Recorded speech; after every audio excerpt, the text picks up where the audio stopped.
Say welcome. Thank you for joining us today, and we're going to be talking about the National Curriculum Outdoors, and I'm really pleased to be joined by Sue Waite and Debbie Lambert, who are two of the co-authors of the book.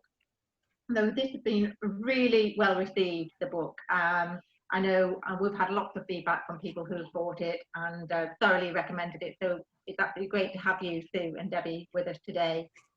As I said, I'm from the Council for Learning Outside the Classroom. We're here to support teachers and practitioners, learning practitioners, to take your learning outside the classroom. During the presentation, if you want to if you have any questions, pop them into the chat function. If you move your arrow around, you'll see a chat box pop down the bottom. If you click on that, pop your questions in there. And then once Debbie's finished presenting, I'll ask her the question. They may come to whoever's asked the question for a little bit further information if it's needed. But we will be recording the presentation. I hope that's okay. So we'll share it with you afterwards. So if there are things that you thought, oh, I didn't quite catch that, you'll be able to watch it back afterwards. So yeah, I'll read the questions out. So drop them into the chat function. And if you have any technical problems, again, pop them in the chat. Emily and I will keep an eye on that, and we'll see if we can help you. But you're not here to listen to me. Without further ado, I'll hand you over to Debbie, and Sue will join in with a little bit of the research behind the book. So Debbie, over to you. Lovely, thank you very much. So I'll just have my concentrating face on a minute while I set the PowerPoint up.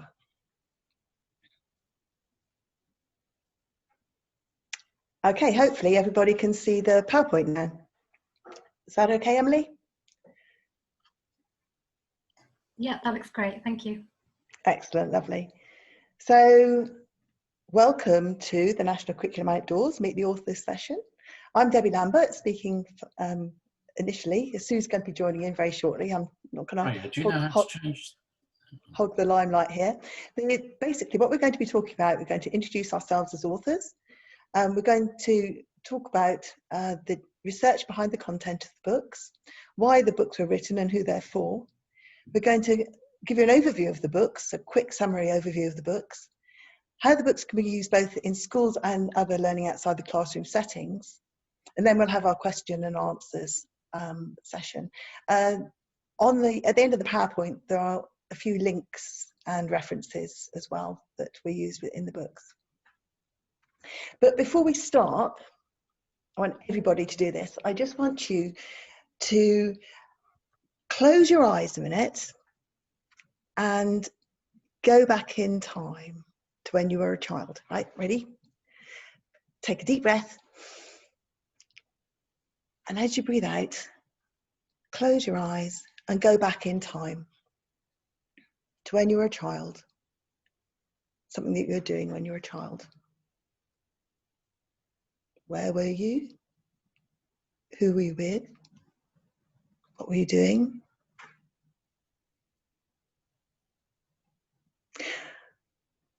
Okay, take a deep breath and open your eyes. Now, if we had hands up facility here for 59 people, put your hands up if the activity in your memory was outdoors. More often than not, we'll find that if we go back to a memory in our childhood, it would be outdoors, it'll be an outdoors memory. And personally, I find I always use that to make learning memorable. It's such a powerful tool to take the learning outside. So as you can see, Juliet Robertson, you may well have heard of Juliet Robertson, her comments were, these books are a timely and welcome addition to help primary teachers grow their confidence and competence to undertake great teaching outdoors. Sue will be talking more about the confidence and competence in a moment when we talk about the research. One of the key challenges facing primary school teachers is knowing what to teach outside and how. And the purpose of the books, purpose behind these books, is to positively address both matters, what to teach outside and how. So where do we come from as authors? I've been passionate about outdoor learning since I ever started teaching. You could always tell the schools I've worked in because there's always orienteering set out and there's markings all over the school playground. I'm a former primary school teacher and special needs teacher as well, and I'm now a lecturer and outdoor learning consultant who delivers tailored outdoor training in schools, trading under the name of Taking Maths Outdoors. Michelle Roberts, who unfortunately can't be with us at the moment, she's very, very busy. She's an assistant head teacher at a secondary school down here in Cornwall, and she's the founder of the outdoor learning programme Wild Tribe, which delivers training and resources for teachers with an emphasis on engaging with the curriculum outdoors. Working not just with teachers to train the teachers, but we actually work with the children as well. And Sue Waite. Sue, are your microphone on? Yeah. Yes, I've turned my mute off. So I used to be an associate professor at Plymouth University with a specialism in outdoor learning. And we were very lucky in that we got a big research and demonstration project called Natural Connections to look at how we might embed outdoor learning in the curriculum in schools across the Southwest. So I'll talk a little bit more about that in a moment. And I've done various other projects on outdoor learning. It's a particular passion. I retired in 2017, but I can't stop. So I'm still carrying on. Debbie, could you move it on to the next slide? Yes, of course. So when we were involved in the Natural Connections project, Debbie and Michelle were also part of that in the Cornwall hub. And the model that we used for the project was that there would be a hub in each area, geographical area. And within that, there would be schools that were more practiced and more experienced in outdoor learning. And they would then work with other schools to help develop their practice. And we found that it was a really valuable way of actually getting schools to feel more confident in doing outdoor learning. But one of the things that we also found was that it remained at the end of the project still a challenge for teachers to find time to link good outdoor activities with curriculum objectives. So when I retired, Michelle and I had talked about this, and Debbie very kindly came in on the book, that we thought it would be really good to have a series of lessons that showed progression over a period, because there were some books, some really good books about outdoor activities, but what there didn't seem to be were ones that actually started from the curriculum and then showed how you could develop a particular curriculum objective over a number of lessons. So that was really the sort of origin of the idea of the book. And we felt that apart from anything else, this would provide a sort of basis for teachers to build up their confidence. We have the next slide, please. One of the other things we found in that research project was that teachers and schools that were involved in it noticed that there was a sort of series of different things that pupils reported that they liked about doing learning outside. And the first thing was that they enjoyed it, that it was fun. And that's, you know, something that probably a lot of us recognise, and it's a sort of double-edged sword in a way, because in some ways that then means that it can be seen as a bit dismissive, that it's just fun.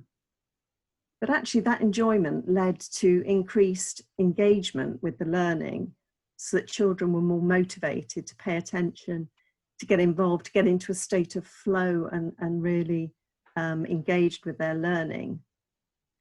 They also worked well together and developed good social skills, and also a level of independence in their learning, so that they were able to self-regulate their behaviour and learning to a greater extent.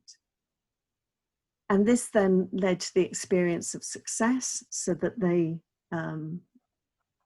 pupils, for example, who within the classroom may have been struggling, actually found that they could do more, demonstrate their learning more effectively outside.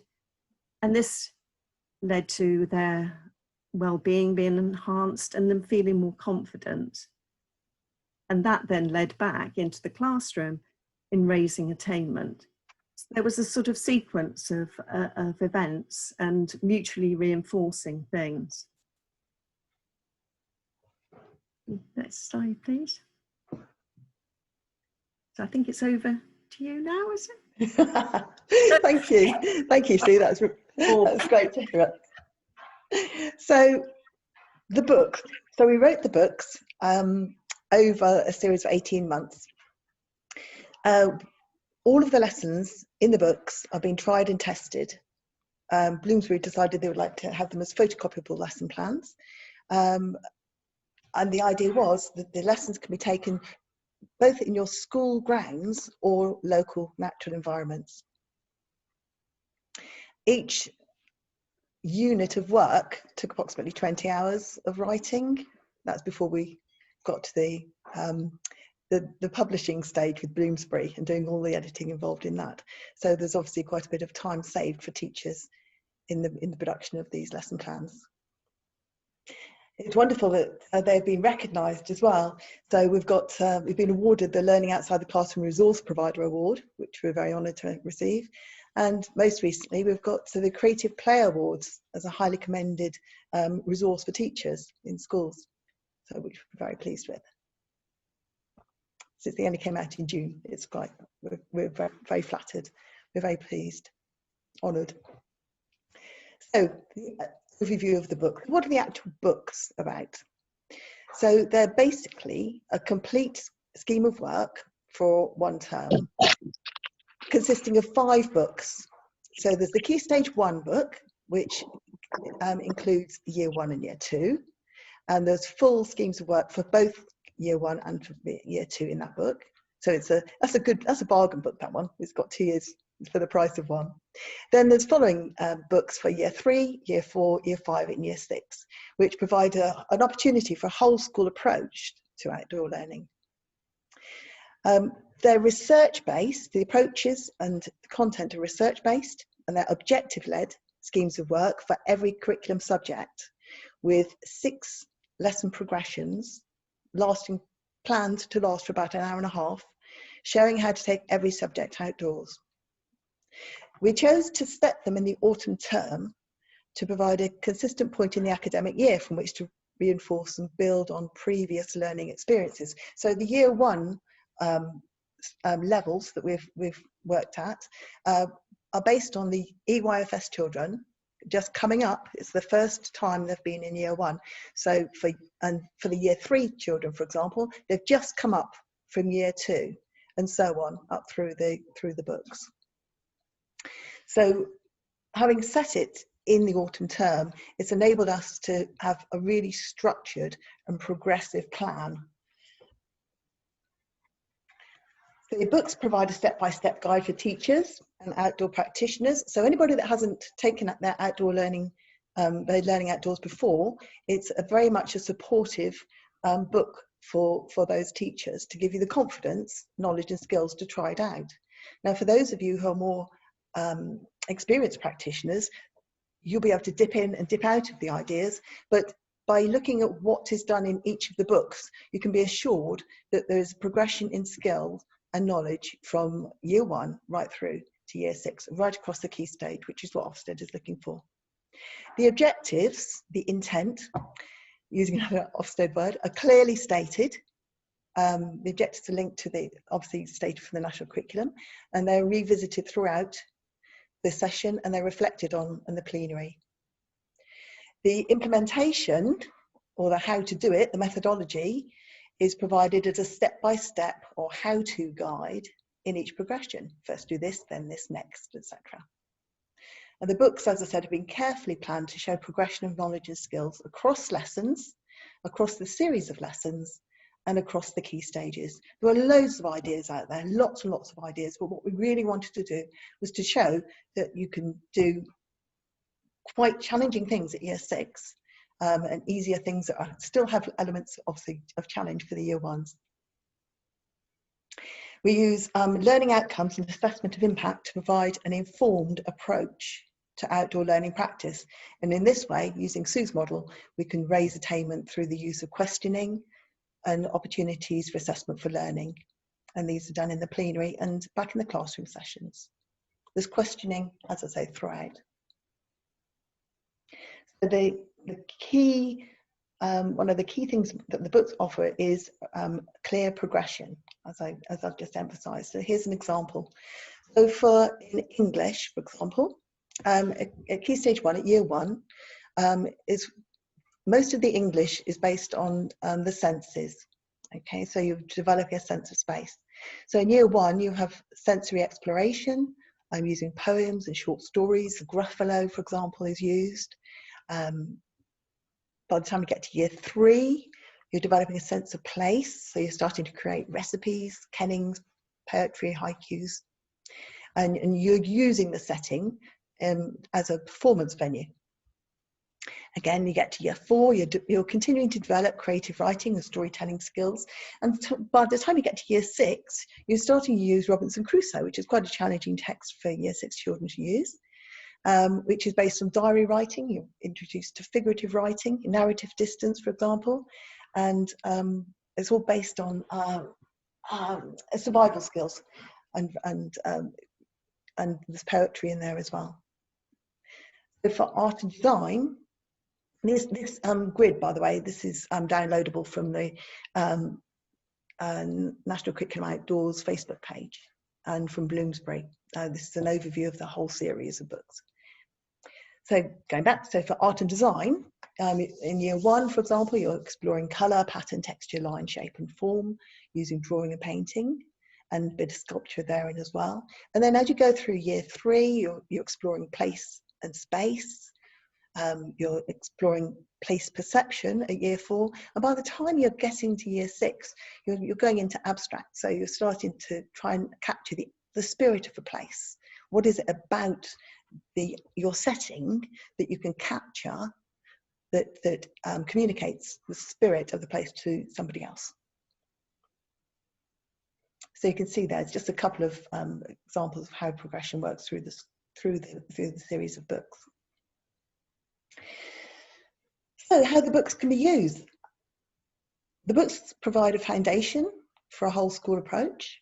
Obviously there's 10 subjects in each book, including at Key Stage 2, there's French in there, and there's RE as well, which isn't in the national curriculum, but of course is statutory.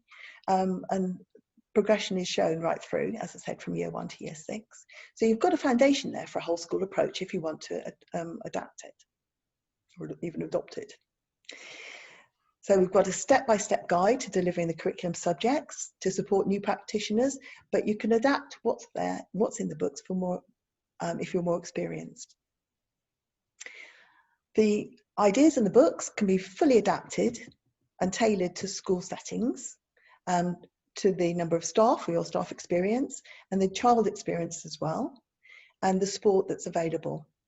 There's a whole section which I'll show you in a minute, hopefully, from with the joys of a shared screen, and hopefully the technology will work in a minute. I'll show you what I mean. As well as it being tailored to your own school setting. So even if you've got just a playground, you can do what is suggested in the books. If you just recently, I've heard of somebody that wanted to take one of the history units, for example. The history, for example, was the Fire of London, and somebody else took one which was Victorians. What was in the book didn't quite match the planning, but they've taken another Victorian book, for example, and adapted what's in the book and linked it to another story, which has worked quite well. So you can take the ideas and adapt them to your own settings and to your own curriculum themes. If you're if you've bought the books and if you're a little bit stuck on what to do, then additional training can be provided, and just we're available at the end of the emails to answer any questions that you might have. So you can go to the takeitbackoutdoors.co.uk website or the nationalcurriculumoutdoors.com website and use the email us facility there to get in touch with us, and we can answer any questions you may have. Right, let's have a look and see if I can do a new share now. So if you can see my face, I'm going to have a concentrating face on now. Okay, let's share my screen. This may or may not work. Let's stop this one and come out of this. Right, bear with me. Concentrating face on a minute. Let's see if I can share the screen and see if it comes up.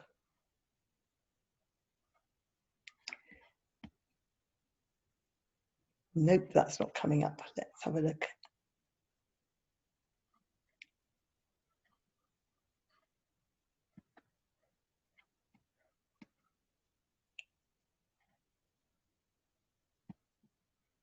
While Debbie's doing that, Yes, please do. Yes, I'd add that I think one of the things that I enjoyed about it most was working with Debbie and Michelle, who are so experienced in being in schools and doing training with teachers. So they were really able to work out exactly what would be helpful. And I think if we do get to show the inside of the book, I think the layout is, which with Bloomsbury as well, has been really helpful in refining how that message gets across. I don't know if you agree, Debbie. Yes, definitely. Can you see the screen? It's got a picture of a green book on the front.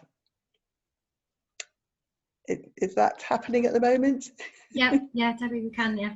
Excellent. Oh, hallelujah. Thank you, Sue, for filling in there. That's great. So here's an example of the National Curriculum Outdoors, one of the books. Now, it looks tiny on your screen, but it is A3 size, so they are quite large. Okay, so as you can see here, this is a look inside the book. So you can hopefully be able to see it okay on your screens too.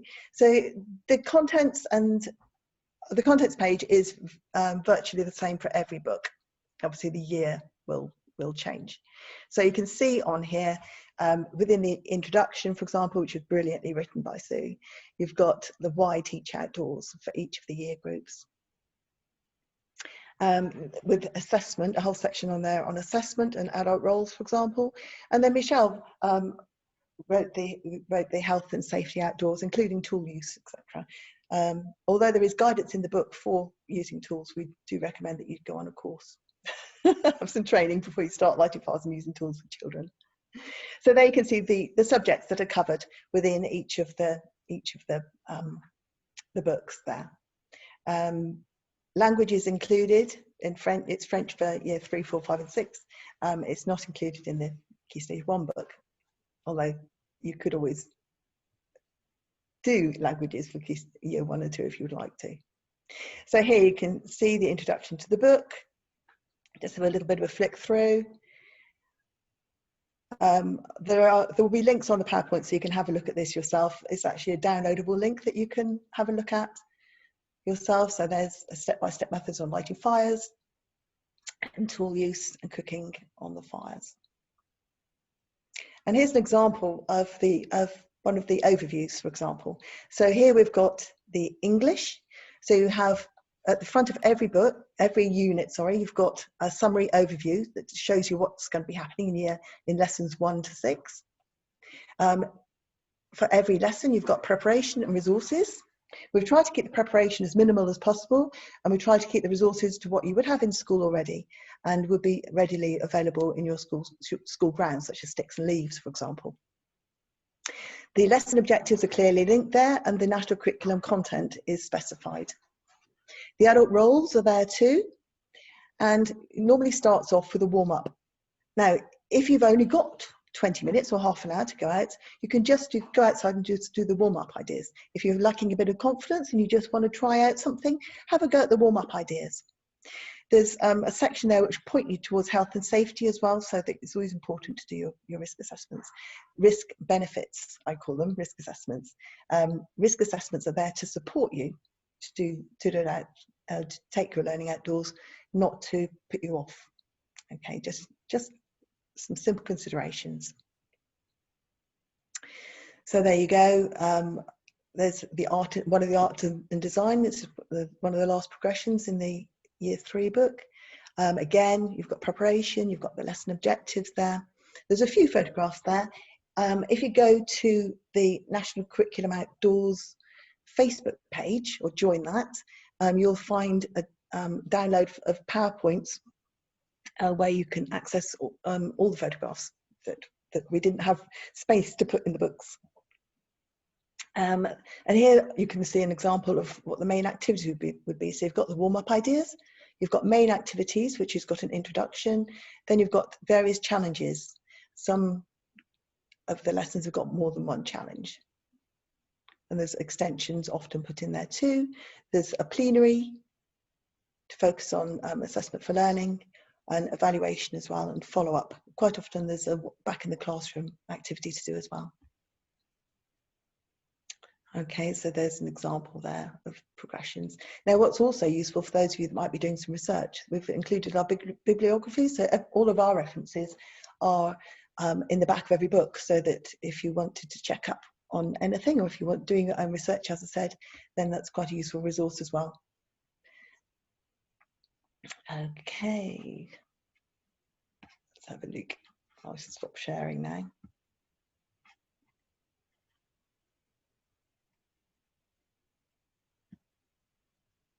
Stop sharing. Okay, I think that is it. On the rest of the PowerPoint, there are links to the Facebook pages and also to our website, which we've just set up, and also links to our our launch video as well, which we haven't got time to play now, but you're more than welcome to have a look at it. That's wonderful, Debbie. Thank you ever so much. And as Emily popped in the chat function, we'll send you links to everything that Debbie had mentioned. So don't worry about the fact that you haven't had time to write something down. In the follow-up email, we'll include links to all the resources. Well, that was really, really helpful. What we found in our research is teachers lacking the confidence to take learning outside the classroom. And especially if you're working on your own, you maybe haven't got the support network within your school. You maybe don't have senior leader support and you're trying to drive it forward yourself. It can be quite a lonely place to be. So, resources such as this and the resources that you find on our website as well, they are there to help you. They are there to, to guide you through that and give you the confidence. And it shows, very simply, that was such a good introduction and overview of what's actually within your books and how it does guide you through every step of your journey. From start at the very beginning, just your warm-up activities, which are great if you have you're very constrained on time to doing full schemes of work. So that's really, really helpful, Debbie. Thank you. We do have a question. Giles asks whether a physical activity cross-curricular learning links, then the scheme consequently becomes justifiable usage of PE and sport premium funding. Well, that's really interesting to know, Giles. Is that something that you have managed to use yourself? So, Giles, I bring you in the conversation just as you step away. Giles, you mentioned access to funding. This is multitasking. You know what it's like for us fellas. Yes, in a nutshell, I actually work as a regional primary schools PE and PSHE advisor. And the PE premium, which is now in its 8th year and more than likely, could well be the final year, but it's ring-fence funding for all primary schools, and it's really streamlined for promoting participation levels within physical activity, sports, competition, etc., but with a strong emphasis also on physical activity learning across the curriculum. And what you have set out and introduced is a perfect use of that funding. It looks like a fantastic scheme. And I think realistically, if the funding goes, the sustainability will be the provision of high quality resourcing that schools can use and basically implementing in within their curriculum teaching. But yeah, I mean, we all read the news every day, and there's a strong focus at the moment in terms of outdoor physical learning, with the physical activity proven to support cognitive, emotional, mental health. So you tick off all the boxes in a nutshell. Well done. That's brilliant. Thank you, Giles. It's great to have that input. But we know funding. I'll support you all the way. Thank you. That's brilliant. So it's a very useful tip that, and it is the first time that I've heard that you can potentially use your PE and pupil premium funding. So do bear that in mind when you are planning your activities. Yes, can I just say that Michelle works with a lot of schools with the Wild Tribe training programme, and PE Premium is used specifically for that as outdoor and adventurous activities. So outdoor learning comes under that. It's well pushed down here in the Southwest. That's a good and beneficial use of the. It's the cross-curricular that is especially important, how you're utilising the OAA within the context of developing links with literacy, numeracy right across the board. That really helps sells it.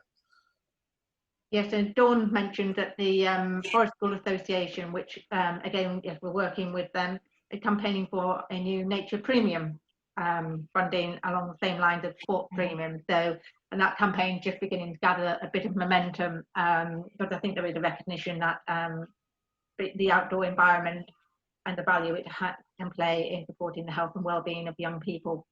No, that's great. Just watch this space on that campaign. Sue, you've used pupil premium to support your work, I understand. And just prompted during Natural Connections, some schools that had high levels of deprivation were able to use the pupil premium to bring in training and so on for outdoor learning, because they felt it was, although it might reach more pupils, it was beneficial for that purpose, for actually raising the achievement of those pupils. So it was a justifiable and valuable way of using that money. So I think there are a number of different funding streams, and given what we've all been facing, it's certainly the time where we need to sort of look for ways of actually increasing the amount of outdoor learning, because pandemic or no pandemic, it really does have such benefits, not only for the learning of children, but also for their wider development, their health and well-being. And very true, very true. But also in terms of the Forest School, the nature premium, the work on that, I think it's also that thing of, the crisis in terms of the environment is something equally that we can't ignore.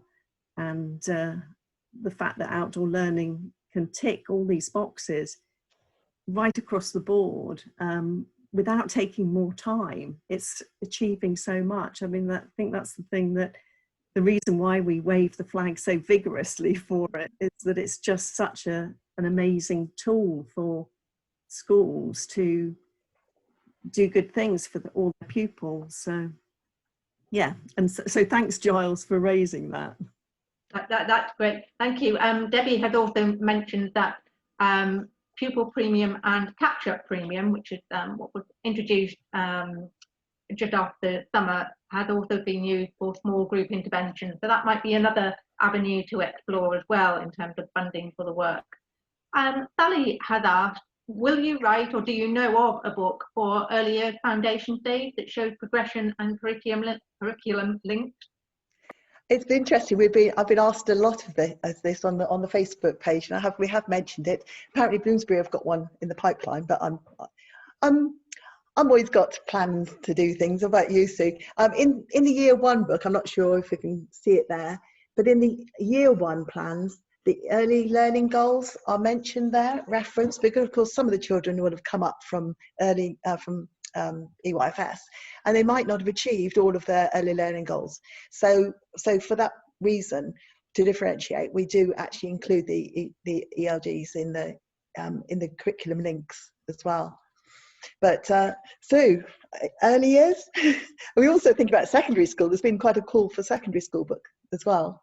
I think the feeling was that actually there's a lot more books for early years, not necessarily in terms of this progression, this approach, but during the Natural Connections project, we certainly found that was a huge barrier, that schools couldn't ignore that the curriculum must go on. Whereas I think a lot of early years teachers have a lot more flexibility than teachers in Key Stage 1 and 2 experience in school. So it was really sort of thinking, well, where is the need greatest, I think, to provide that bit of a springboard, really, because teachers do have wonderful ideas, but it's the time of, being expected to do so much all the time. And that's, so hopefully is just a way to sort of spark off ideas and get some teachers going on it and other teachers to save them some of that precious time. Yeah, it's really noticeable. I mean, Sue, you've written lots about this, about how the opportunity for taking the learning outdoors wanes so much. By the time we get to year 3, year 4, year 6, there's very little outdoor learning. So hopefully what these books will show is that it is possible. And as you say, it's not an outdoor learning on a timetable. It wouldn't necessarily look like outdoor learning. It would be maths, but you're just taking it outdoors. Or it could be science on the timetable, but you're just taking it outdoors. So it's not taking up any more time. It's just reinforcing and making the learning relevant, meaningful, and memorable, hopefully. I think that point came up on another webinar that we ran earlier in the term, is that the first question you should think about is not, is this outdoor learning, but if you're delivering a session or a lesson, where is the best place to deliver this? And it may be that for some subject areas or some topic, being in the classroom is the best place for that. For others, it would be outside in this kind of space, or off-site in a woodland, or rather than thinking I want to do some outdoor learning today, to turn it around and look at what your learning objectives are and where is the best place to deliver and achieve those learning objectives. And also just to remind people, if you're a member of the Council for Learning Outside the Classroom, you can also access a whole host of resource packs that cover early years foundation stage right through to Key Stage 4 as part of your membership benefit. So they're in the members area on our website. So do remember that as well. They follow a very similar scheme to the National Curriculum Outdoors books. I understand as well, you have a discount as well, don't you, for the book? Yes, you do. Yes, if you're a member, you get a 25% discount on the National Curriculum Outdoors book. So, please, it is really, really worth joining. If you haven't taken membership out, do have a look at it. You get 25% discount from these books, and they really are highly rated. Everyone we know who's used them has raved about them. Giles has mentioned, again, there are education and environmental grants available as well for outdoor learning. That's really helpful. There's a link there. We'll include that link in the roundup email as well. Joe had mentioned the Dirty Teaching books, who have been very good for early years foundation stage. And I think we touched on the any plan for Key Stage 3 or Key Stage 4. We all know that as you progress through primary school, it gets less and less.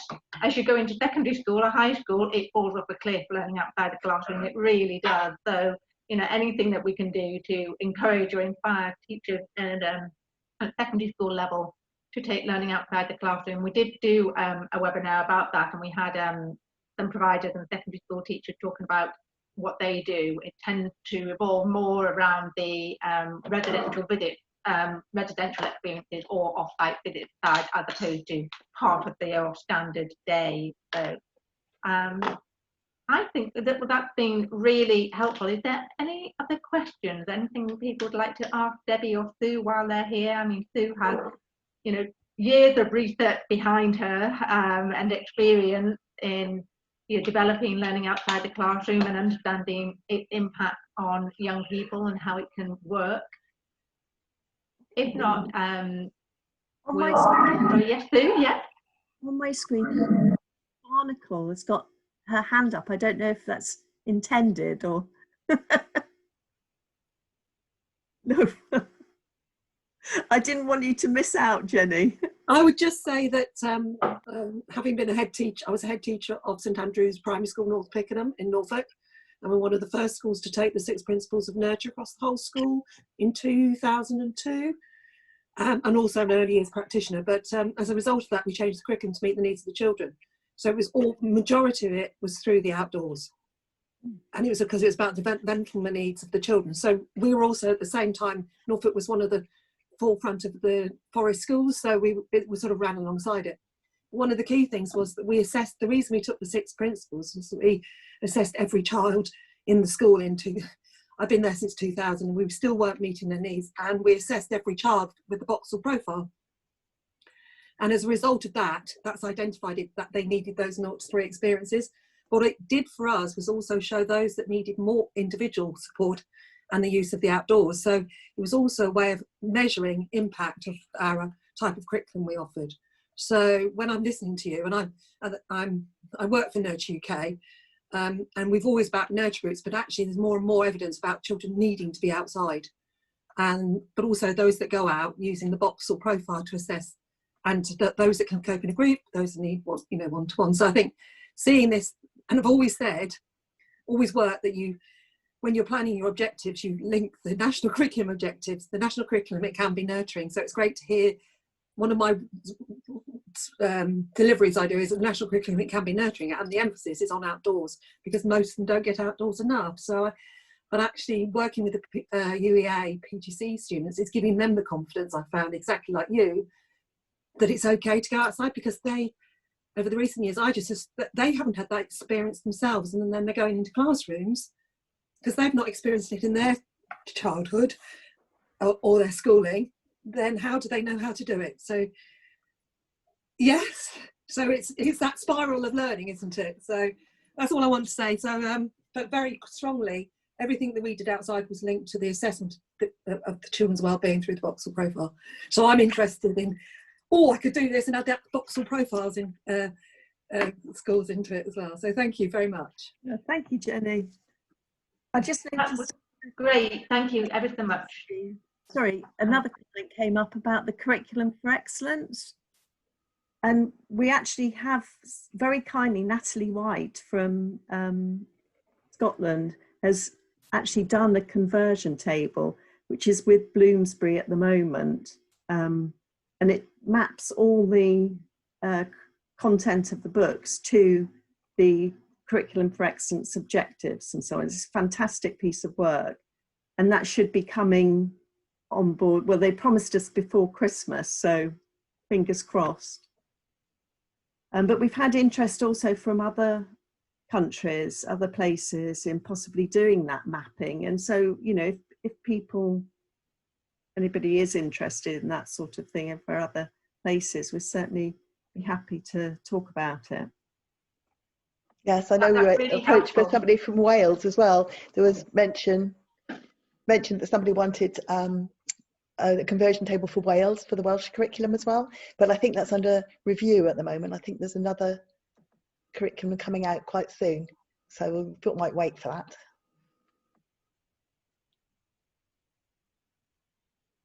That's really helpful, thank you. Great that we have the wonderful resources in England, and making sure that our colleagues in Scotland and Wales are also able to use them to their fullest potential. That's great. Someone has asked about using, is there a course for using tools safely? Do you know of any courses out there? I presume this means the practical tools that you're using, the physical tools. Yes. If you're in the West Country, Michelle runs the Wild Tribe courses, and I run the Taking Maths Outdoors courses as well. We're in the West Country. We travel like to Somerset, so Devon, Cornwall, Somerset area, and we run courses on how to light fires, use tools, build shelters, for example, and cooking on the fires. And I know in Surrey area, Surrey Outdoor Learning and Development, they also run courses as well for teachers as well. And there's somewhere in every county. I mean, every county will have an outdoor advisor, outdoor learning advisor. So it might be best to contact them to see if they've got recognised providers that can provide the training for you. It's not really something that's easy to do online. Yes, I can't recommend highly enough the outdoor learning, outdoor education advisors. We work very, very closely with them. And there is, as Debbie mentioned, an outdoor education advisor in every region in England and Wales. So, and there's SACO in Scotland as well. So do get in touch with them. They are experts in taking learning outside the classroom, and they are aware of courses and organisations and providers who will be able to support you. So if you do get stuck, do check out the OAEP website. We'll send you a link to that, and find your OEA in your region. They'll be more than happy to support you. That's what they want, more people learning outside more often. So yes, that's it. Also, Anne had just mentioned, Anne, who's the Chief Exec of the Council for Learning Outside the Classroom. So do remember that the latest DFE guidance recommends that schools do outdoor spaces for the curriculum. So it's a real opportunity, and if you are facing any resistance internally within the school, the DFE does actually recommend that you use outdoor spaces for the curriculum, especially at this time. So there's a real opportunity there. We'll send you a link to that guidance, so you have that to back you up. We'll also send you a link to the national guidance, which is produced by the OEAP. That outlines all the, if you've got any questions about, can I take this outside, where can I do this, anything relating to health or safety, it is all in the guidance. That is updated, well, when all the COVID situation was just starting out in March, April, when we were becoming aware of that it was being updated several times a day. So it is regularly updated by their health and safety team, and that's where all the information, if you want to know about group sizes, using transport, what you can do within your school grounds, where you can go, everything is in there. So we'll send you a link out to that. Thoroughly recommend you have a look at that. Yeah, I think that is covering everything. Unless there's anything else anyone wants to drop in before we head off. Dawn, are you putting your hand up? Hello, I just had a really quick question. My name's Dawn. I'm a forest school trainer for Hampshire on a Boat Wildlife Trust, and we quite often visit schools and speak to teachers who are sort of being pushed along the direction of doing forest school training, when really what they are at the point in their progression and their school's progression into outdoor learning is about delivering outdoor learning well in the first place. So I was wondering if you are planning to, or you're looking to running regional training based on your series of books, which I bought and I think they're brilliant. And I wondered if you were interested in contacting me, and we could maybe look at doing some collaborative work, because we often have people who we need to point in a different direction before they're able to come to us ready to do forest school. Yes, well, I've been offering on the Taking Maths Outdoors and the National Curriculum Outdoors websites.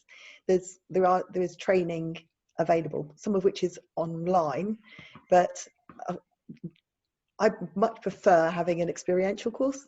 So we're planning on running some fully outdoor courses for participants, which would be great. I keep putting it off though because of the new regulations and tiers, etc., etc. But there is online support as well, and the best thing to do is to visit the website and see what we can offer. And I know Michelle is offering courses as well. In fact, one of the courses that she's offering is the outdoor, as well as the Wild Tribe Practitioners Training, which is a 2-day course which covers all the lighting fires, cooking, tool use, etc., and linking the curriculum to outdoor learning settings. There's an additional course that's been run over the course of the spring, over 4 days, I believe it's going to be a level 6 course, but that's got to be confirmed. And that's for outdoor practitioner leaders. So this is for your outdoor learning coordinators within a setting, with the idea of getting the rest of your staff on board, how you can bring them on board and how you can demonstrate the lessons across the whole school. So again, the details of that will be on the National Curriculum Outdoors website. And also the National Curriculum Outdoors Facebook pages. We pop that on there. On the National Curriculum Outdoor Facebook page, there's lots and lots of files that support the books that are free to download and access. You just have to answer 2 questions to get into the group. It's a closed group. But the questions are based on what you feel you would like more information about. You put your answer in honestly, and it means that I, as admin, can populate the Facebook page to support you. So the idea is that we populate the pages on the Facebook page with relevant and meaningful areas, things that people want. For example, somebody wanted something on the curriculum to how to teach Welsh outdoors, which is okay, but managed to find something for that. And somebody else wanted how to teach coding, and I found a load of resources on teaching coding outdoors. So just by answering those questions as you join the Facebook page, I'm learning an awful lot as well, having a whole variety of things that people would like found out about. So yes, going back to your question, training will be available, and email us via the website as best contact. Oh, that's really, really helpful. Thank you, Debbie. One more question is SJ, sorry, I don't know your full name. You're the outdoor learning and voice leader for a school and take a class out for a 2-hour session and following your books, which is always good to hear. Yay. Takes a group of 50 children. Do you have any advice on how to manage such a large group? Well, lots of adult support for a first time. Let the children support one another. And in some cases, as long as it's safe, let the children sometimes take the session or lead the session where to have some inquiry-led sessions perhaps. So you've got the resources there, maybe a bit of loose parts work linked to the outdoor learning activities, and see where it goes. You know, sometimes when we're starting a lesson outdoors, we might have this particular objective in mind, but there's always so much more learning that goes on other than that, you know, objective at the top of the page. One thing that Michelle and I have developed is a Wild Tribe Leaders program for children. So the idea is that it's a year 5 and 6 children. They go on a 1-day course, and